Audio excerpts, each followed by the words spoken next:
Good evening, and welcome to the Mingles of Evo Life. Thanks to all the Evo Lifers that connect tonight with me. And today I didn't announce I was coming to speak, okay? But I am here, and I wanted to share with you guys, start sharing and speaking about something that was shared with me during my STE, my spiritually transformative experience the first time. And the reason why I started to do all this that I'm doing now, okay? And as I'm always speaking, I became aware of the immense importance of energy to human life and how energy had this specific language that we needed to align with and understand and start speaking it if we wanted to reach our highest and fullest potential, okay, life potential.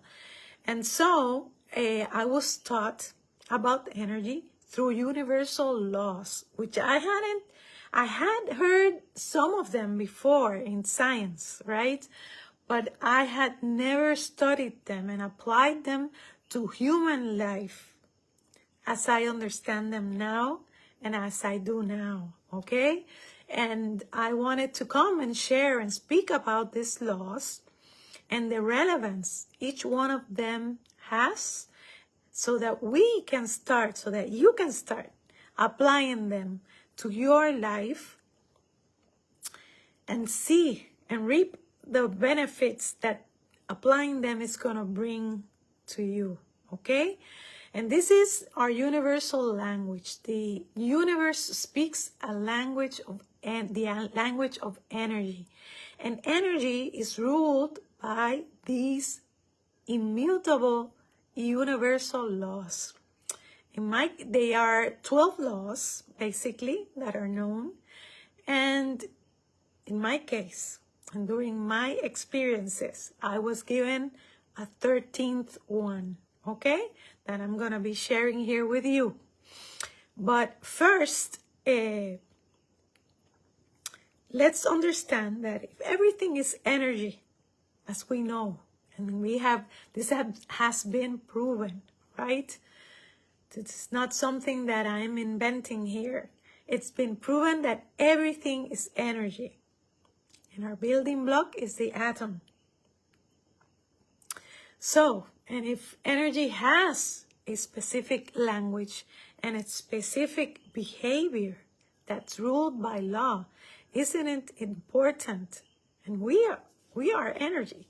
So isn't it important and relevant to our lives, our health, and everything to understand and start speaking this language, this universal language? Well, the answer is obvious, right? It is. And everything happens at an energetic level first in order for it to materialize. So it needs to exist in the energetic form first in order for it to materialize in the physical plane. And all exchanges that we live here on this planet, Earth, happens at an energetic level, okay? So to understand human life, it is necessary to understand the universal laws that govern our divine material energy and to align ourselves with its fixed and universal language. Everything in the universe will behave this way, and it won't change no matter how much one of us wants it to, okay? It won't. So, my first tip today, my first advice today, don't resist this behavior and laws, because the more resistance, the greater the difficulties you will experience in all aspects of your life. Okay? This is the reason why we see the outcomes that we see in the world, because we live resisting this language, this universal language. We're not speaking it, so we cannot communicate properly with the universe. Okay? So, first law that I'm going to speak today is the law of divine oneness, or the law of one. And that is the first law, and it is because the law of divine oneness is the fundamental law. So it's the one from where everything parts, okay? So we come from light. We come from light, and this is what God, that which we have called God, the Creator, is light. And so this light divided into fractals, right? So the law of divine oneness is the fundamental law according to which absolutely everything in our universe is interconnected. Interconnected. In other words, every choice, every feeling, emotion, word, thought, desire, and belief you have will also have an impact on the world and the people in your life, okay? So sometimes this impact will be immediate and obvious, and at other times it may take a while to manifest in the physical. And sometimes, and other times, you will never know how you impacted, right? With your energy. You'll never find out. So, this law speaks about energy not being able to be separated or cut, right? Just like air that we cannot cut, energy is fluid. It's not linear. It does not behave in a linear way, okay? It is fluid, just like air, and we cannot separate it as much as we would like to, right? So, sometimes in science, as we know, in science, this union is granted by the electromagnetic bonds that are indivisible, indivisible part and force in the atom, okay? And although we can't perceive them with the naked eye, these electromagnetic bonds are the glue that keep all the components or parts of the universe tied together, right, to each other in an infinite and grandiose network. So it is a system, huge system, and we are mere parts, okay, components that collaborate inside this system, okay? So how can we apply this first law, the law of oneness, to human life, and how does it present itself in our life? How can we see it, right? Well, the first thing I'm going to say that this law gives us a sense of unity and fairness. No one, right, is above anyone else, and not the separation concept we have promoted for centuries, as we know, because mankind always is dividing everything, right? Okay, so this law makes us more aware of all of our actions, because it reminds us that everything we do towards others is the same as doing it as if we did it to ourselves, and that all our inner actions and vibrations always affect the whole, okay? It allows us also to identify, very important, our divinity. Because if everything is united in one, as one, right? And we came from one that divided into pieces, but it is still tethered, right? It means that we are part of the creating source, of the creator source and supreme energy, that which we have called God, right? So we have access to everything that he or it, whatever you call it, doesn't matter. It is all the same, right?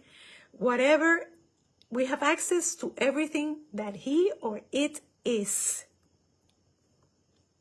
So, because we were created in its image, okay? And it is the light image, not the physical image, okay? So we were created with and at the highest quality standards, and there are no limits to what we are capable of creating. And that if there are limits, they have always been because we've been imposed and taught by our external environment, and because we have chosen to welcome them as well in our lives. Okay? So we are responsible. And in the same way that we become responsible for what we have created in our lives, we can remove them as well. Okay? Those limits, we can end them. And this is biblical, okay? This is also biblical because the Bible was used, in my case, was used to explain all these scientific things and how to bring science and spirituality together. And for this specific law, I was shared Mark 11:23 from the Bible that reads like this: For verily I say to you, whosoever shall say unto this mountain, be taken away and cast into the sea, and shall not doubt in his heart, but shall believe that what he saith shall be done, whatsoever he saith shall be done unto him. So it speaks about that if you believe that you have the divine within you, and that you are one with it, you are capable of doing anything in your life. You are limitless. Okay? But you have to believe it, as Jesus said. Okay? And the advice this law gives us, this first law gives us, is that if you want to create great things in your life, try to think of yourself as part of everything around you, to live according to this law. We are all one, and awareness of this makes us more powerful and more empathetic. Okay? More empathetic. So we will think twice before doing unto others, right? Because we are part of them and them of us.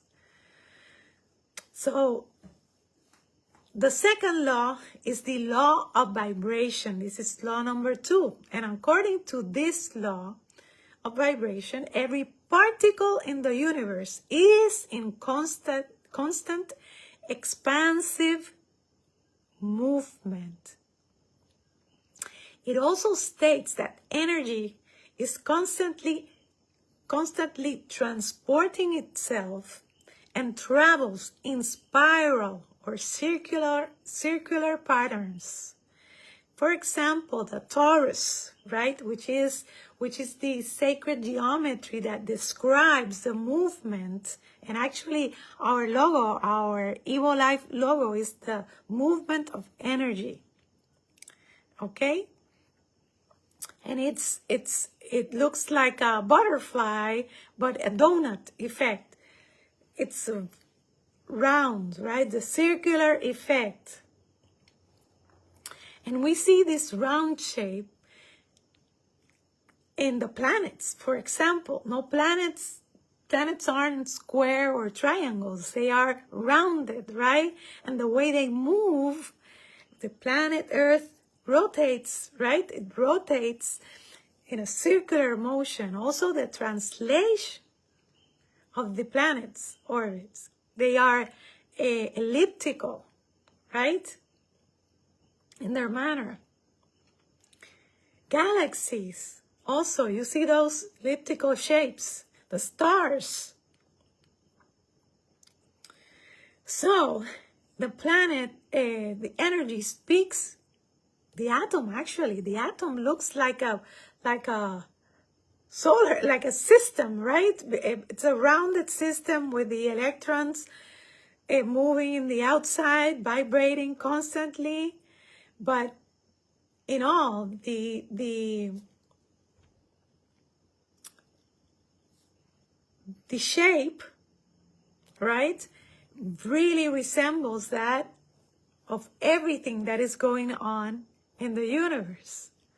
So, in addition, everything has its own specific energy frequency. And this means that you have a specific, which I've said it before, a specific frequency that is unique to yourself. No one else has it. It's like your DNA, like your energetic DNA, okay? And it speaks to that also, that high energy particles are naturally tuned to other high energy particles. And the same is true for those with low energy also, okay? So it is very important to keep our frequency high, in a high vibration, okay? Being in constant expansive and or growing movement forces us, this means in human life, that we're going to be forced to evolve, to transform, and or change continuously, non-stop. We're going to be forced above anything to move forward, evolve, and change, and transform. So this is not negotiable for energy. Energy always behaves in this way. And because we are energy, we're going to be pushed in our life in all aspects. Okay? Likewise, in science, we see that the vibration and motion of the atom cannot be stopped or destroyed by anyone. It means that this animation and transformation and evolution is eternal. Is eternal. And how can we apply this law, this second law of vibration, to human life? And how does it present itself in our lives? Well, in a physical aspect, the first thing I can mention is growth and aging, right? When we growing up and aging, your cells, the cells of the human body, change every single day. And we grow. We started very small, right? Babies. And we grow and we age. And the cells in your body are constantly, the cells that you had yesterday are not all of the same that you have today. Millions of cells die and are regenerated from your body. We don't see this process. We only see the effects, perhaps, of aging and of growing with time. But this is happening every single second, microsecond, okay? Also, at a psychological and emotional level, we mature. We mature mentally. So that's an evolution. That's a change. That's a transformation. We become wiser, right? The more we live, the more experiences we have, the more we evolve, we emotionally change, right? And our particular tastes, the particular tastes and interests that we had when we were small are not the same when we keep growing. They keep changing with age. On an energetic level, we cannot die. This law speaks to this also. We cannot die. Because this vibration that cannot be stopped in the atom is eternal. Nobody can destroy it. We vibrate eternally. This energy in motion that for us translates into emotions is what makes up our soul. And it will force our soul, this law, to evolve, to change, emotionally change for eternity. Okay? So we're going to be forced to change. We're part of everything. Everything is tethered. Everything is one. And aside from that, we're going to be forced, because this law rules energy and we are energy, to evolve, to constantly live forever at an energetic level, soul level, to evolve and grow, transform. And this will also apply to our thoughts and our feelings, our desires, and our will, okay? All of those things will change with time, okay? And will evolve, will be impacted by this change. So another advice that this particular law brings to our life is that if your goal is to live a more productive and fulfilling life, consider the changes you need to make to increase your energetic frequency, keeping yourself constantly improving and growing rather than choosing to stay stagnant. Okay? And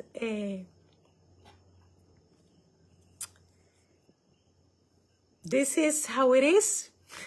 And although we wouldn't want our bodies to age physically, and well, it is a natural behavior of energy. Okay? A natural behavior of energy.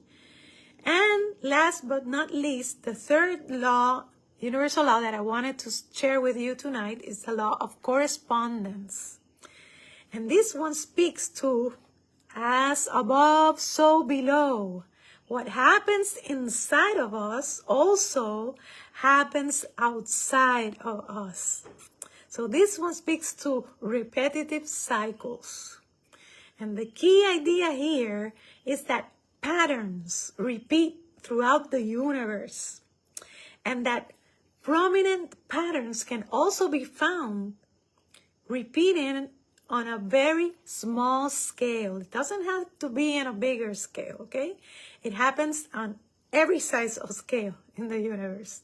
For example, think of the popular example of the spiral pattern that reappears in a large number of places in the galaxies, okay? So how can we apply this third law of correspondence to human life? And how does it present itself in our lives? Well, the first thing, if we take our physical body and we see what, as above, so below, well, we can see that above we have two limbs, right? Two upper limbs with 10 fingers. And as below, we have two limbs down in our body with 10 toes also, right? The brain is a pattern of the digestive system. We see the likeness between these two, right? The brain looks like our guts, all put together. And that's why there is a real big connection between our digestive system and our brain. Our brain is called, our digestive system is called our second brain. So, this is not a coincidence. It is a behavior of energy. So it's going to be manifested physically in our body. Not only that, for example, the pineal gland is shaped in a pine cone way. And it looks like a penis. Pineal gland is in our brain also. So as above, so below. And the male organ is the penis. And likewise, then we have the pituitary gland, which is in the brain also. And the pituitary gland is shaped as an ovum, which in the female, right, in our ovaries, we carry the ovum. So as above, so below. It repeats ourselves. And I can go on, right? The colon with the throat and the colon. The body, we physically, literally, our organs, it's a repeated, our head repeats itself, and our head from here on repeats itself down, okay? So these patterns are a natural behavior of energy and speaks to the law of correspondence, okay? In the cosmos, the elliptical patterns and circular motions that we see, right? Cells, for example, are similar, right, in shape, like the atom. And their behavior, most of all, which I've studied deeply, right?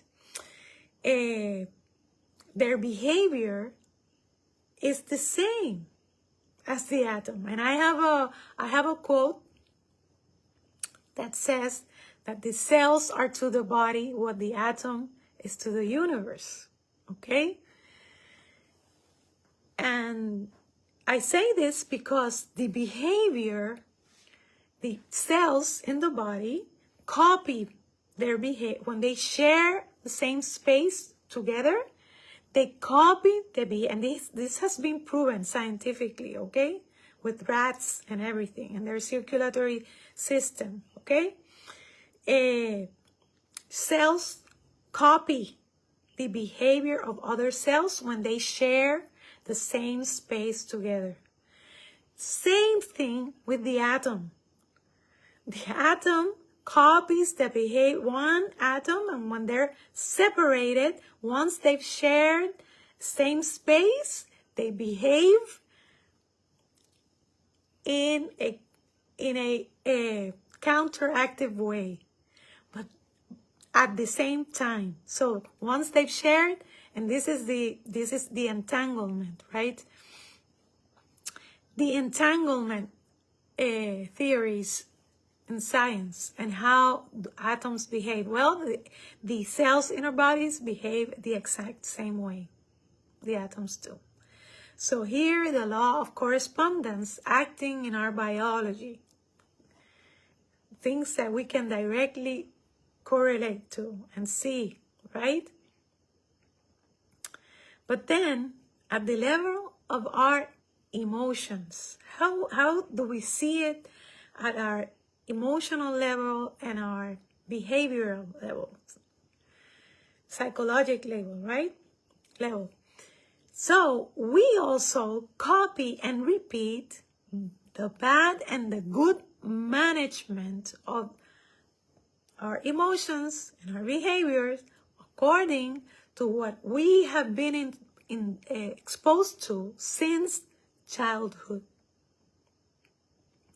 So we copy and paste that which we learn and we see, we watch, we observe, right?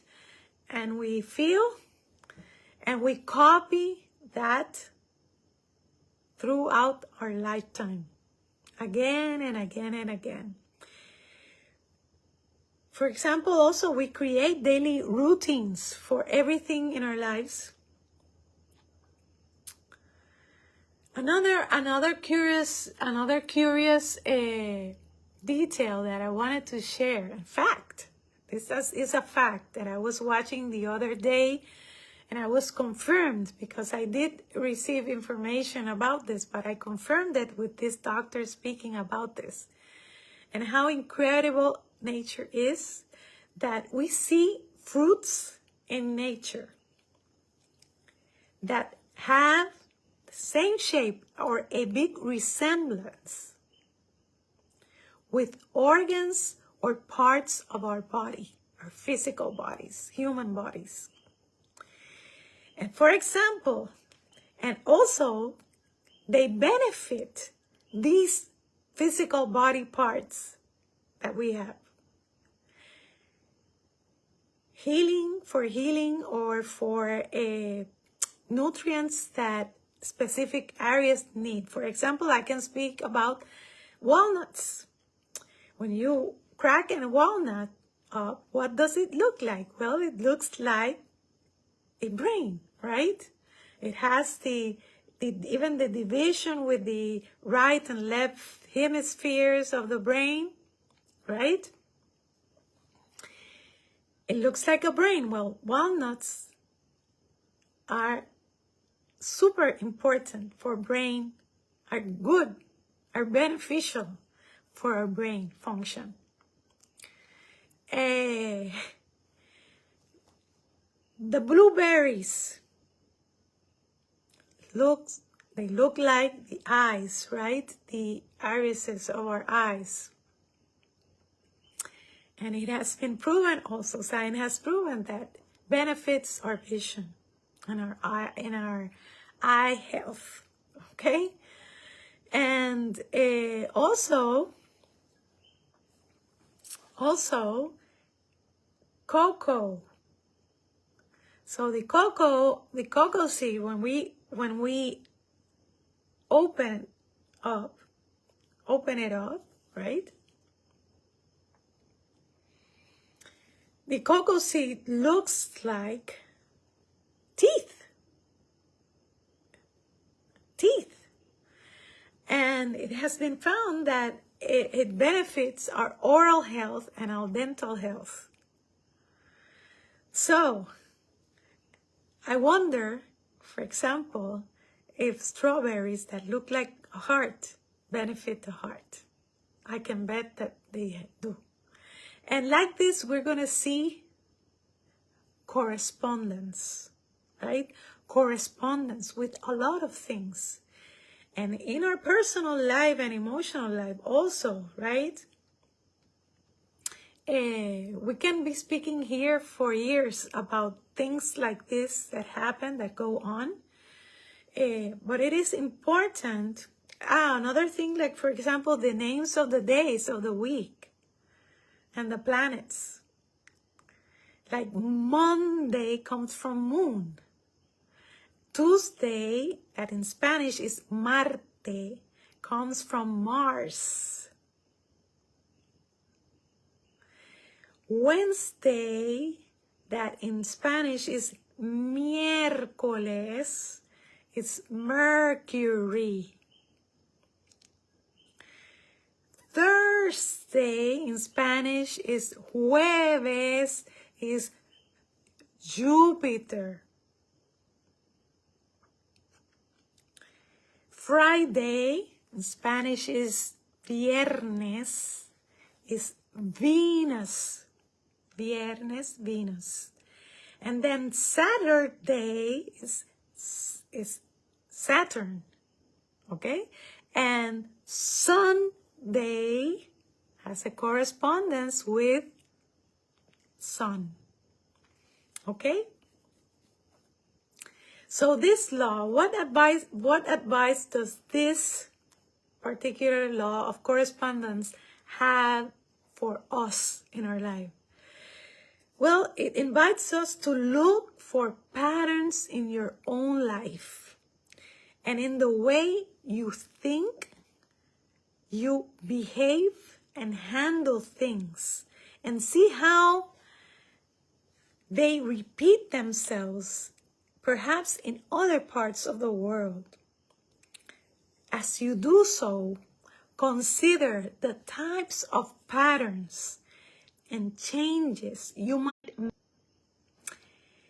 and how this will generate large-scale changes. Okay? So we have to become aware, right, of these patterns, of these ways of beliefs that we carry, so that we are able to change and better them. Because some of them will need eventually to be left back, okay? Because we've outgrown them and we need to constantly change them, okay? For example, one belief that was very common in the Latin culture, in our Latin culture, was that women are meant to stay at home, take care of the house, for example, raise children, cook, attend the needs of the husbands, right? And this has changed greatly in the last years. And still, there's people that think like this, okay? The importance and what I want you to take home tonight and think about how these patterns and which patterns in your life need to be addressed and changed and bettered, okay? Because they are not serving you anymore, okay? So, with this information, I leave you tonight hoping that it has helped you in any way. We will be addressing all of the universal immutable laws. On the next videos, we will speak about 3 or 4 more, and we'll keep on until we finish the 13th one, okay? So thanking you for sharing tonight, for being here, for connecting, hoping that this information helps you in any way. Please share it with others so that others can benefit from it. And I'll see you next week here again in the Mingles of Evil Life. Thank you. Love and light. Bye-bye.